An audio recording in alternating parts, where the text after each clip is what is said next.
আগামী 18ই মে 2025 রাহু মীন রাশি ছেড়ে কুম্ভ রাশিতে প্রবেশ করবে।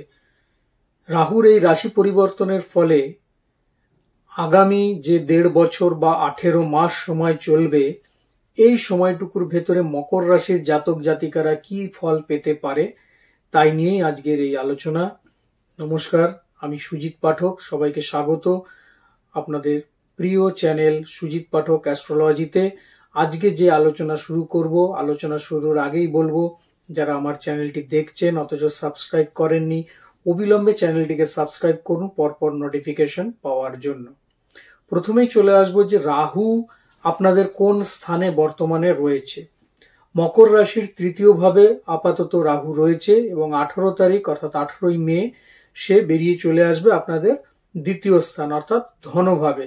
এই দ্বিতীয় স্থান যেখানে রাহু প্রবেশ করবে কুম্ভ রাশিতে, এটা কিন্তু রাহুর মূল ত্রিকোণ ক্ষেত্র, যেখানে রাহু সার্বিক ফলদাতা এবং যথেষ্ট শক্তিশালী বলেই চিহ্নিত।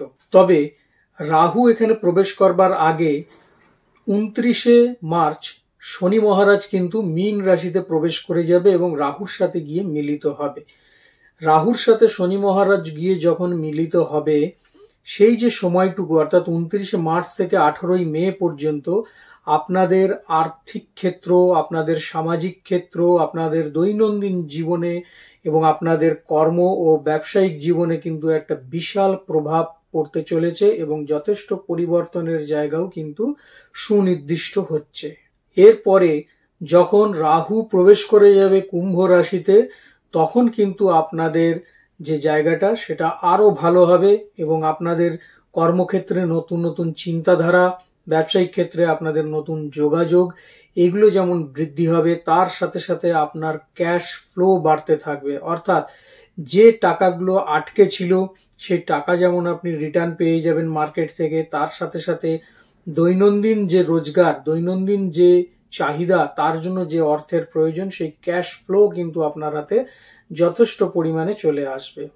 একটা কথা ভালোভাবে মনে রাখবেন, আমি এর আগেও বলেছি, রাহু হচ্ছে ক্রান্তি, রাহু হচ্ছে বিপ্লব, রাহু কোনো নিয়মের ধার ধারে না, সে বাঁধ ভাঙা উচ্ছ্বাস, সে প্রচন্ড সাহসী। কাজেই রাহু যখন এখানে এসে উপস্থিত হবে, তখন ধন লাভের জন্য আপনি কিন্তু অত্যাধিক সাহসিকতা অবলম্বন করবেন। তার জন্য যা যা প্রয়োজন, যেখানে যেখানে ছোটা প্রয়োজন, সমস্ত কিছু কিন্তু আপনি করতে থাকবেন এবং রাহু মহারাজও আপনাকে সমানভাবে সেক্ষেত্রে সাথ দিয়ে থাকবে।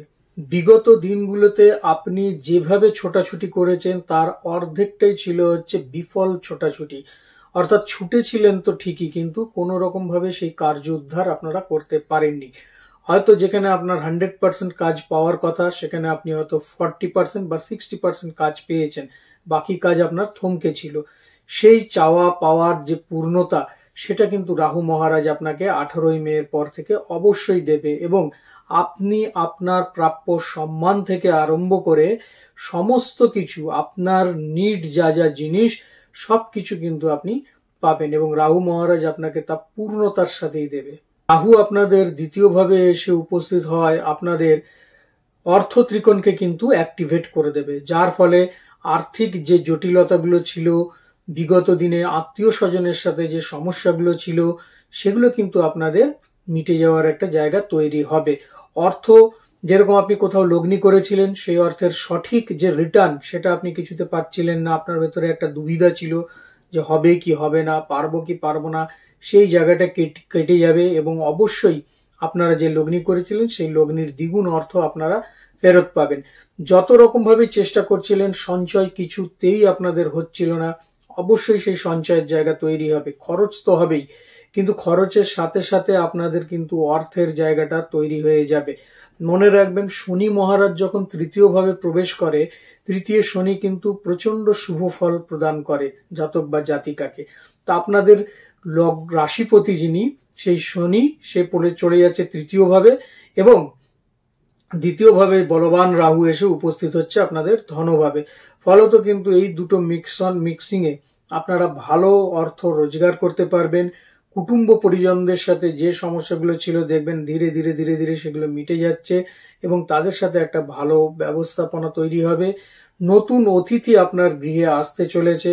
যদি বিবাহযোগ্য কোনো ছেলে বা মেয়ে থাকে তাহলে পরে তাদের বিবাহ হবে। এছাড়া যদি কোনো সন্তান সম্ভব বা কেউ থাকে তাহলে পরে তাদের সন্তান লাভের জায়গা তৈরি হবে। ফলত কুটুম্ব বৃদ্ধি কিন্তু এখানে রাহু আপনাদের করিয়ে দেবে। দীর্ঘদিন ধরে চলে আসা নানান রকম শারীরিক সমস্যা, বিশেষত বায়ু জাতীয় কোনো রকম সমস্যা, বদহজমের সমস্যা, স্নায়বিক পীড়া এবং চুল নিয়ে যাদের সমস্যা চলছে, সেই সমস্যাগুলো থেকে কিন্তু আপনারা অচিরেই মুক্ত হতে পারবেন। দাঁতের যদি কোনো সমস্যা থেকে থাকে তাহলে দাঁতের সমস্যারও সমাধান কিন্তু হয়ে যাবে রাহু যখন আপনাদের দ্বিতীয়ভাবে এসে প্রবেশ করবে। এই দ্বিতীয়ভাবে এসে রাহু যেরকম অ্যাক্টিভেট করবে আপনার দ্বিতীয় ভাবকে, সেরকম অ্যাক্টিভেট করবে আপনাদের 6th ভাবকে, সেরকম অ্যাক্টিভেট করবে আপনাদের 10th ভাবকে অর্থাৎ 10ম ভাবকে।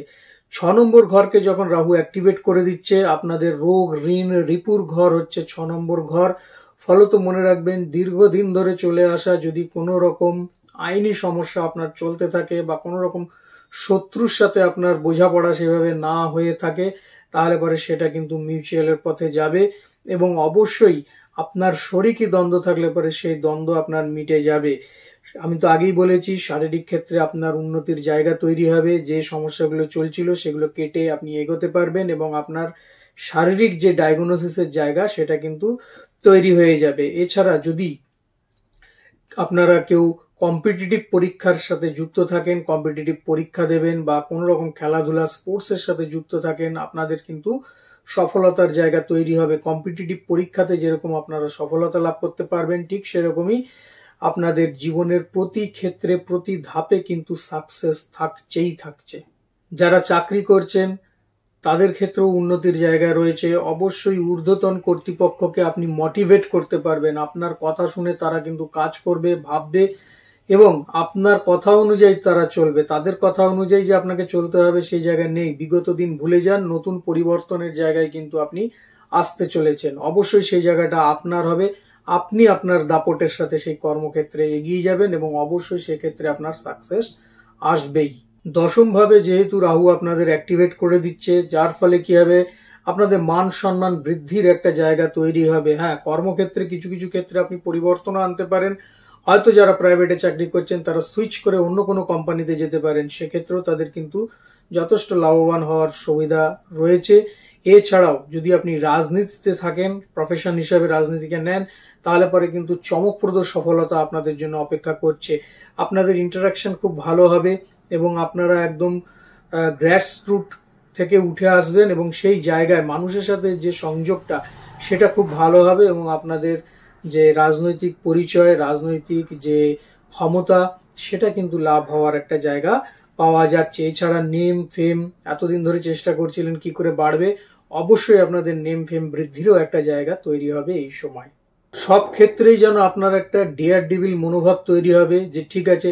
এবং সব থেকে বড় কথা, যেটা আপনি কোনো কাজ করতে গিয়ে ভেবেছিলেন যে আজ না কাল করব, কাল না পরশু করব, এই যে ডিলেটা কেটে যাবে। রাহু হচ্ছে তুরন্ত কাজ, এক্ষুনি আসবো, এক্ষুনি কাজ করব, এই মনোভাব আপনার ভেতরে তৈরি হবে এবং আপনি কিন্তু সঙ্গে সঙ্গে কাজ করবার একটা নেশা আপনার ভেতরে চলে আসবে। এই নেশাটাই কিন্তু আপনাকে সফলতার জায়গায় এগিয়ে নিয়ে যাবে এবং আপনি সঠিকভাবে কাজ করতে পারবেন। আপনার যে চিন্তা ভাবনা সেটা আসবে, সেটাকে আপনার যে সংযম সেই দ্বারা আপনি সেটাকে পর্যবেসিত করতে পারবেন এবং তার সাথে সাথে রাহুর যে অ্যাক্টিভনেস সেটাও কিন্তু আপনি সঠিকভাবে কাজে লাগাতে পারবেন। ফলে আপনাদের সমস্ত দিকগুলো সুন্দরভাবে এগিয়ে যাবে। তবে একটা দিক খেয়াল রাখবেন, রাহু হচ্ছে তামসিক গ্রহ এবং সে যেহেতু আপনাদের বাক্যস্থানে বা মুখস্থানে বা ধনস্থানে অবস্থান করবে, সেহেতু আপনাদের কিন্তু একটু বাক সংযমের দরকার পড়বে। হুটহাট কোনো জায়গায় এমন কোনো কথা বলে দেবেন না যাতে অন্য লোক আঘাত পেতে পারে, তাতে কিন্তু আপনারই সমস্যা তৈরি হতে পারে। কাজেই কোথায় কি বলতে হবে সেই জায়গাটা আপনাকে ভেবে বলতে হবে। কেন আমি বললাম, রাহু বাঁধ মানে না, রাহু নিয়ম মানে না, সে যেখানে সেখানে যা কিছু বলে দিতে পারে। সেই জায়গা থেকে আপনাকে বিরত থাকতে হবে। তার সাথে সাথে যেহেতু সে তামসিক গ্রহ, ফলত আপনারা যারা মদ্যপান করেন বা কোনো রকম ড্রাই নেশার সাথে যুক্ত রয়েছেন তাদেরকে বলবো এগুলো থেকে বিরত থাকা। কেননা যদি আপনি সেগুলো করেন তাহলে রাহু কিন্তু আরো বেশি অ্যাক্টিভেট হয়ে যাবে এবং আপনাকে আরো বেশি মাদকাসক্ত করে দেবে। যদি সেই জায়গাগুলোকে কন্ট্রোল করতে পারেন, করে যদি আপনি তার থেকে বিরত থাকতে পারেন, রাহু কিন্তু আপনাকে তাহলে সেই দিকেই নিয়ে যাবে যেদিকে গেলে পরে আপনার উন্নতি, আপনাকে কিন্তু এই নেশাগ্রস্ত অবস্থার মধ্যে নিয়ে আসবে না। কাজে রাহু যদি মনে করে যে আমি ভালো জায়গায় নিয়ে যাব, তার জন্য আপনাকে ভালোভাবে থাকতে হবে এবং নেশা আপনাকে ছাড়তে হবে, কমিয়ে দিতে হবে, তাহলে পরেই কিন্তু আপনার জায়গাটা আরো ফুলফিল হবে। এবং জন্মছকে যদি আপনাদের রাহুর পজিশন ভালো থাকে তাহলে তো কোনো কথাই নেই, আপনারা রাহুর তাহলে পূর্ণ ফল পেতে পারেন।